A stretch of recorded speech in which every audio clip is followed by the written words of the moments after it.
Saudara-saudara, seluruh rakyat Indonesia yang saya cintai dan banggakan.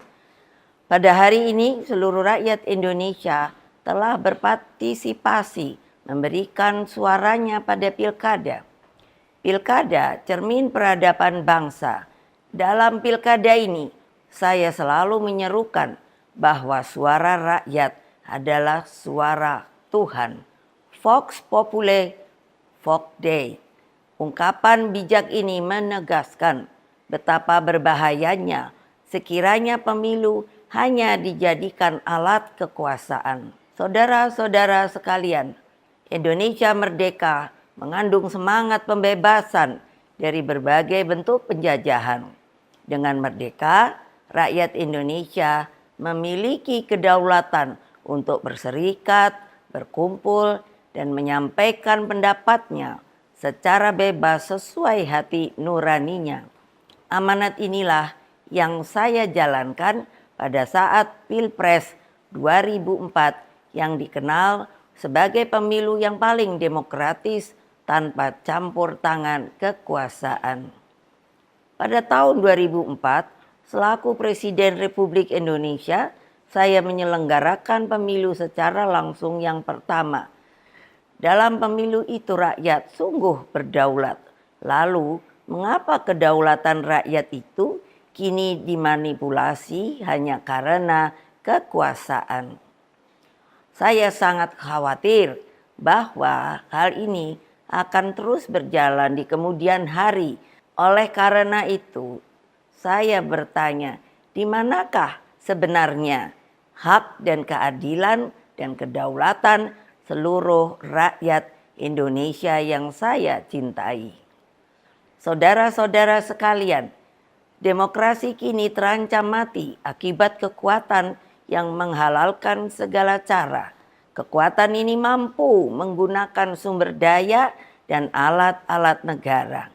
Hal ini nampak di beberapa wilayah yang saya amati terus-menerus seperti Banten, Jawa Tengah, Jawa Timur, Sumatera Utara, hingga Sulawesi Utara, dan berbagai provinsi lainnya.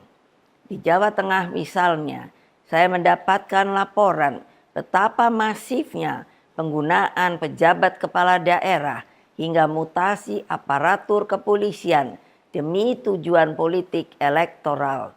Ini tidak boleh dibiarkan lagi, mengingat Mahkamah Konstitusi telah mengambil keputusan penting bahwa aparatur negara yang tidak netral bisa dipidanakan.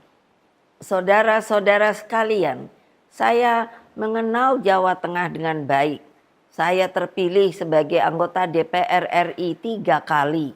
Jawa Tengah bukan hanya kandang banteng, namun menjadi tempat persemaian gagasan nasionalisme dan patriotisme. Saya melihat energi pergerakan rakyat, simpatisan, dan kader yang militan, dan seharusnya tidak akan terkalahkan jika pilkada dilakukan secara fair, jujur, dan berkeadilan. Namun dalam situasi ketika segala sesuatu bisa dimobilisasi oleh kekuasaan, maka yang terjadi adalah pembungkaman.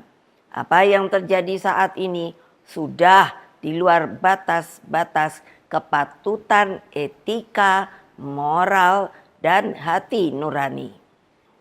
Karena itulah kepada seluruh simpatisan, anggota, dan kader Partai Demokrasi Indonesia Perjuangan serta seluruh rakyat Indonesia, saya serukan terus-menerus, jangan pernah takut untuk menyuarakan kebenaran.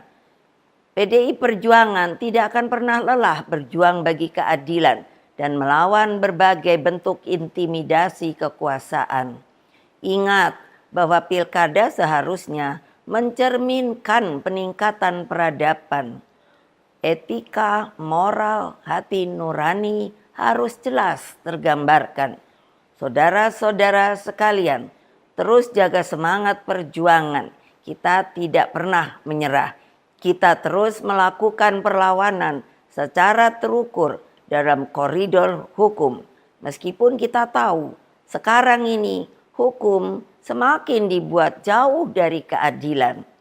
Berkaitan dengan hal tersebut, pertama, jaga dan amankan setiap suara rakyat dengan sebaik-baiknya.